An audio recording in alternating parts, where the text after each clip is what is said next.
एक बार की बात है, सबल नाम का एक लड़का एक नगर में रहता था। वह अपने जीवन से बहुत निराश था। उनकी निराशा का कारण यह था, वह अब तक अपने जीवन में कुछ भी नहीं कर रहा था। उसके माता पिता उसे ताने मारते थे कि आपके सभी मित्र कुछ न कुछ कर रहे हैं, लेकिन आप अभी भी घर बैठे हैं। दोस्तों के बीच भी अक्सर उनका मजाक उड़ाया जाता था। वह कहीं जाता तो लोग उससे पूछते थे कि आप क्या कर रहे हैं। उसे यह बताने में भी शर्म आ रही थी। वह कुछ नहीं कर रहा है। धीरे धीरे उसने रिश्तेदारों से मिलना जुलना कम कर दिया और लोगों से मिलना भी बंद कर दिया। वह ज्यादातर समय घर पर ही रहता। वह अकेला रहता और भगवान को कोसता रहता और अपनी किस्मत को दोष देता। अब उसे अपना जीवन बोझ लगने लगा था। कभी कभी वह सोचता कि कब वह कुछ करने के योग्य बनेगा, और फिर वह सोचता कि जिंदा रहने से अच्छा मर जाना ठीक है। एक दिन वह अपने नगर की एक गली से गुजर रहा था। तभी उसने देखा कि एक गुरु दुख और परेशानियों पर उपदेश दे रहे हैं। वह भी उसी भीड़ में सबसे पीछे बैठ गया और गुरु के प्रवचन सुनने लगा। गुरु कह रहे थे कि दुख एक शिक्षक की तरह है जो हमें जीवन की सच्चाई दिखाता है और हमें जीने का सही तरीका सिखाता है। आप चाहे तो जिंदगी जीना भी सीख सकते हैं। आप चाहो तो कुछ भी हासिल कर सकते हो, और अगर चाहो तो एक कोने में बैठकर रो सकते हो।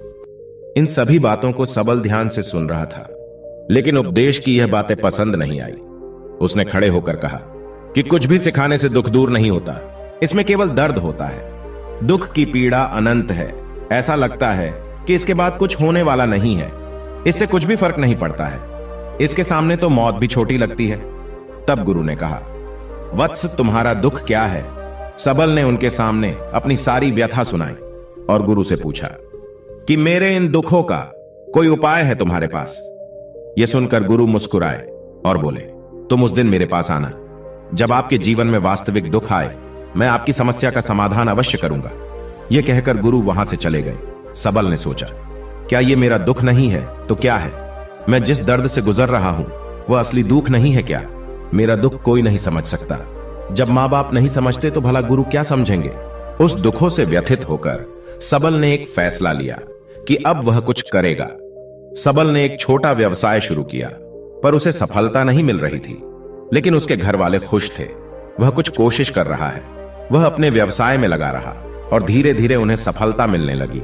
फिर उसने रफ्तार पकड़ी और केवल 3 साल के अंदर ही वह एक बड़ा बिजनेसमैन बन गया। अब सबल के आसपास ऐसे कई लोग थे जो उसकी परवाह करते थे, जो उससे प्यार करते थे।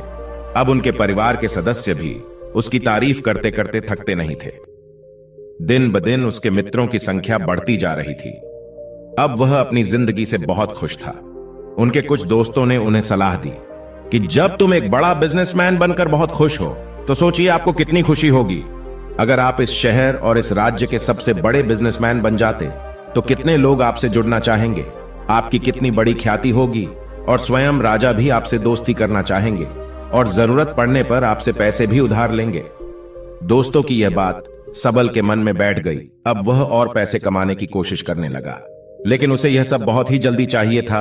वह समय बर्बाद नहीं करना चाहता था।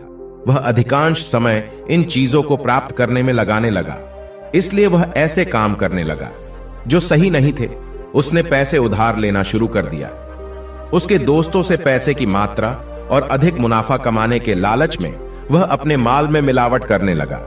उसने अन्य व्यापारियों के खिलाफ भी साजिश रची और उन्हें डराया धमकाया। जैसा उसके दोस्त कहते थे वैसा ही करता था। वह इन तरीकों से ज्यादा पैसा कमा रहा था, पर अब उसके जीवन में पहले जैसा चैन नहीं था। उनके मन की शांति गायब हो गई थी और वह रात को सो नहीं पाता था। वह विचारों में रहता था। वह सब कुछ पाकर भी उसे किसी चीज में सुख नहीं मिल रहा था। एक दिन सबल अपनी गाड़ी से कहीं जा रहा था। तभी रास्ते में उसे गुरु का आश्रम दिखाई दिया। वह रुका और गुरु के पास जाकर बोला, गुरु जी, आपने मुझे कहा था जब कभी जीवन में सच्चा दुख आए तो चले आना। अब मैं बहुत दुखी हूं। मेरी नींद हराम हो गई है। मुझे कहीं भी शांति नहीं मिल रही है। इस प्रकार सबल ने अपनी सारी समस्याएं गुरु को बताई। गुरु ने कहा, जब तुम पहली बार मुझसे मिलने आए थे तब भी तुम किसी दुख में थे। आपने उस दर्द से क्या सीखा? सबल ने कहा कि सिर्फ सोचने और चिंता करने से कुछ नहीं होता। अपनी दृष्टि को सच करने के लिए मेहनत भी जरूरी है, और सिर्फ मेहनत करने से कुछ नहीं होता। परिणाम भी मिलना चाहिए। जब आपको लगे कि आपका लक्ष्य हासिल नहीं होने वाला है, तब राह में चाहे कितनी भी मुश्किलें आ जाए, मन कितना भी निराश क्यों ना हो, अब कुछ नहीं होने वाला है, तब खुद आत्मविश्वास करे, मैं जो भी कर रहा हूं उसमें अवश्य सफल होऊंगा। लोग केवल सफल लोगों का सम्मान करते हैं।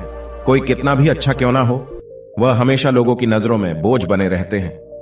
यह सब सुनकर गुरु मुस्कुराए और बोले, यह वास्तविक दुख नहीं है।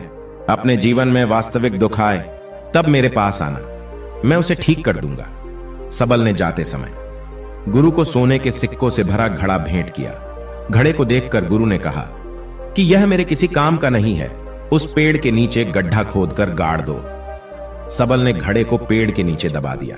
जैसा कि गुरु ने बताया उसने वैसा ही किया और वहां से चला गया। कुछ दिनों से कारोबार ठीक चल रहा था, लेकिन व्यापार के गलत तरीके के कारण धीरे धीरे उसे व्यापार में घाटा होने लगा।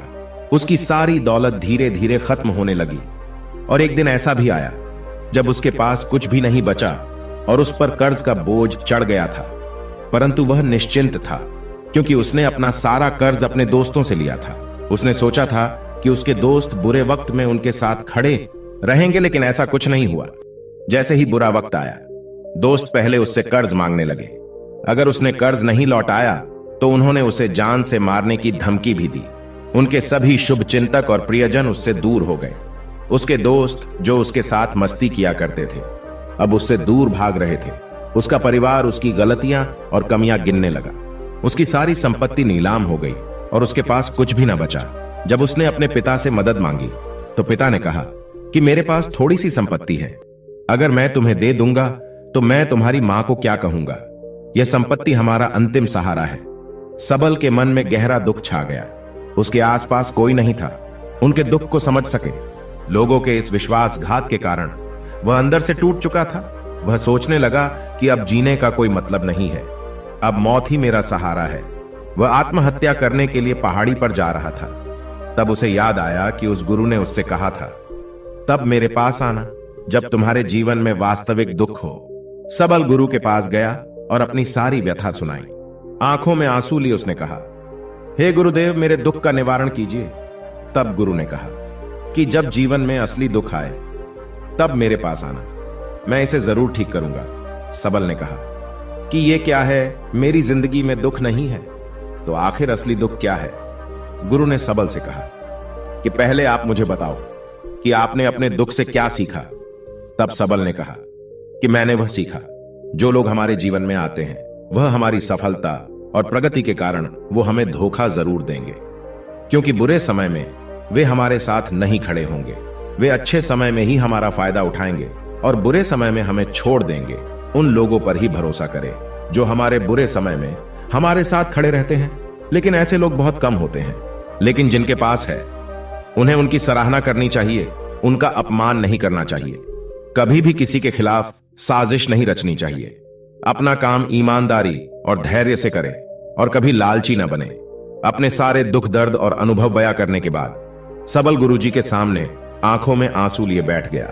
कुछ देर बाद गुरु उठे और पेड़ के नीचे गड्ढा खोदा और वो घड़ा निकाला जो सोने के सिक्कों से भरा हुआ था।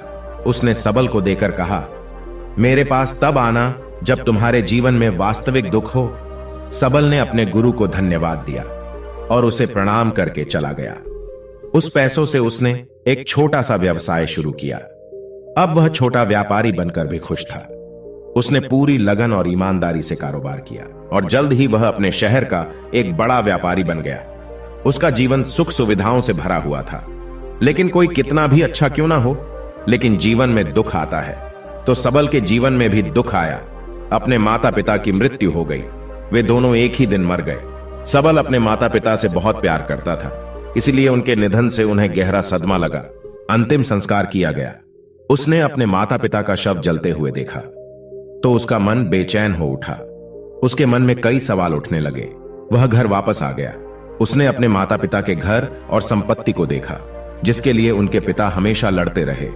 आज वो खाली पड़ा है। जिन्होंने इसकी देखभाल की, इसके लिए लड़ने वाले इस दुनिया से चले गए। उसके पिता ने जो कुछ कमाया वह सब यही रह गया। एक दिन पहले तक उसके पिता मारपीट करते थे किसी के साथ उसकी संपत्ति के लिए। आज वो खुद इस दुनिया से चले गए। उसका मन ऐसे अनेक विचारों में भटक रहा था। वह अंदर से अकेला और डरा हुआ महसूस कर रहा था। वह खाली महसूस कर रहा था। उसे लगा कि कुछ तो है, परंतु वह समझ नहीं सका। इसलिए वह गुरु के पास गया। उसे देखकर गुरु ने कहा, क्या जीवन में कोई दुख है? सबल ने कहा, वैसे तो जीवन में कोई दुख नहीं है, सब कुछ अच्छा चल रहा है, लेकिन आज मेरे माता पिता का देहांत हो गया है। मैं इस घटना से बेहद दुखी और परेशान हूं। गुरु ने कहा, इसमें दुखी होने की क्या बात है? एक दिन सबको मरना है, मुझे भी मरना है, तुझे भी मरना है। शायद तुम कल ही मर जाओ या आज भी मर सकते हो। सबल ने कहा, क्या कह रहे हो गुरुजी? मैं भी मर जाऊंगा, लेकिन मैं अभी जवान हूं। गुरु ने कहा कि सभी जी रहे हैं इसी भ्रम में कि मृत्यु केवल बूढ़ों को आती है, लेकिन ऐसा नहीं है। जवान भी मर जाते हैं, बच्चे मर जाते हैं। मौत का उम्र से कोई लेना देना नहीं है, यह सभी को प्रभावित करता है। गुरु की ये बातें सबल के मन में बैठ गई और वह चुपचाप चला गया, लेकिन उसका मन अभी भी बेचैन था। वह खाली महसूस कर रहा था। वह सारा दिन अपने बारे में ही सोचता रहता कि वह कौन है, वह इस दुनिया में क्यों आया है, इस जीवन का लक्ष्य क्या है। ऐसे कई सवाल उसके दिमाग में लगातार उठ रहे थे, लेकिन उन्हें अपने किसी भी सवाल का जवाब नहीं मिल रहा था और उसका दुख दिन ब दिन बढ़ता ही जा रहा था। इसलिए कुछ दिन बाद वह फिर से गुरु के पास पहुंचा और बोला, हे स्वामी, मैं बहुत दुखी हूं, क्योंकि मैं यह नहीं जान पा रहा हूं कि मैं कौन हूं और मैं इस दुनिया में क्यों आया हूं। यह सुनकर गुरु मुस्कुराए और बोले, आज आपके जीवन में पहली बार सच्चा दुख उत्पन्न हुआ है। यह वास्तव में दुख कहलाने लायक है। हम नहीं जानते कि हम कौन हैं, हम क्यों आए हैं। सबल ने अपने गुरु से कहा कि उसकी दुर्दशा दूर करे। गुरु ने कहा कि हम सभी इंसान हैं, जीवन भर संग्रह करते रहते हैं। सबल ने कहा, कोई भी इंसान अपने साथ कुछ भी नहीं ले जा सकता, वह सिर्फ अकेला ही जाता है। मेरे माता पिता भी अपने साथ कुछ भी नहीं लेकर गए, धन संपत्ति वैभव सब कुछ यहां पर छोड़कर गए। गुरु ने कहा, अब मेरी बात ध्यान से सुनो। इस संसार में हमें जो संग्रह करना चाहिए वह हम नहीं करते, बल्कि चीजें हमारे सामने होती हैं, लेकिन हम उन्हें देखने की कोशिश नहीं करते। हमें इस दुनिया में जो कुछ भी इकट्ठा करना है वह हम खुद हैं। हमें खुद को जुटाना होगा, ताकि जब हम मरे तो हम एकजुट हो सके और खुद को पहचानने में सक्षम होने के लिए। हम अंदर बटे हुए हैं। हम प्यार, नफरत, गुस्सा, ईर्ष्या में बटे हुए हैं। क्रूरता, धन, स्थिति, प्रतिष्ठा, सम्मान, पहचान, धर्म, जाति, सैकड़ों हजारों ऐसी चीजों और इच्छाओं में हम विभाजित हैं और टुकड़ों में जीवन जी रहे हैं। इस विभाजन के कारण हमारी चेतना कभी एक नहीं हो सकती। हमारी चेतना व शक्ति बिखरी हुई है, इसलिए हमारे पास इतना समय नहीं है, इतनी ऊर्जा नहीं कि हम मुड़ सकते हैं और अपने भीतर देख सकते हैं। वास्तव में धन, सम्मान और सुविधाओं के अभाव को लोग दुख समझते हैं और जीवन भर के लिए इसे दुख कहकर रोते रहते हैं और समाधान खोजने का प्रयास करते रहते हैं। उन्हें अपना समाधान कभी नहीं मिलेगा, क्योंकि जिसे लोग दुख कहते हैं वह वास्तविक दुख नहीं है। यह सिर्फ एक आदमी की इच्छा है। उसकी इच्छा कभी पूरी नहीं होती, इसीलिए व्यक्ति को कभी उनके प्रश्नों का समाधान नहीं मिलता। इसलिए इन सब से परे यदि आप अपने दुखों का परम समाधान चाहते हैं तो सबसे पहले खुद को समेटना होगा।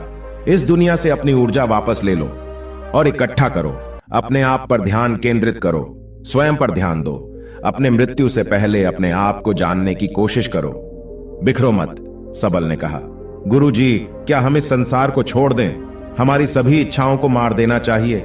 किसी से प्रेम नहीं करना चाहिए, धन संग्रह नहीं करना चाहिए, सम्मान की आशा छोड़ देनी चाहिए। गुरु ने कहा कि भावनाओं और इच्छाओं से ऐसे बिखरे हुए मनुष्य में से बाहर निकल आओ, जैसे कोई पत्थर पहाड़ से अलग होकर गिरे तो जिस पर पर्वत का कोई कंट्रोल नहीं होता सिवाय देखने या परेशान होना और कुछ खोना।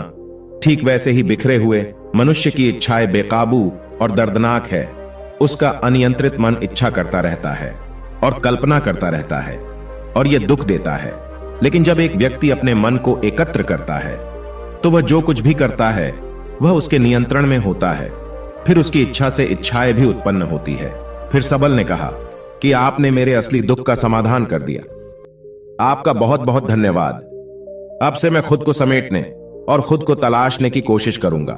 गुरु ने कहा कि मानव शरीर में बहुत ऊर्जा और शक्ति है, लेकिन यह फालतू के कामों में बटा हुआ है, बेकार की बातों में लगा हुआ है। यह एक बहुत ही शक्तिशाली मशीन की तरह है और वह बिना सोचे समझे अपनी शक्ति बर्बाद कर रहा है और बिना किसी नियंत्रण के। इसीलिए इस शक्ति पर ध्यान दे, अपनी चेतना और इसे इकट्ठा करे। सबल को अपने प्रश्नों का उत्तर मिल गया। उसने अपने गुरु का धन्यवाद किया और चुपचाप चला गया।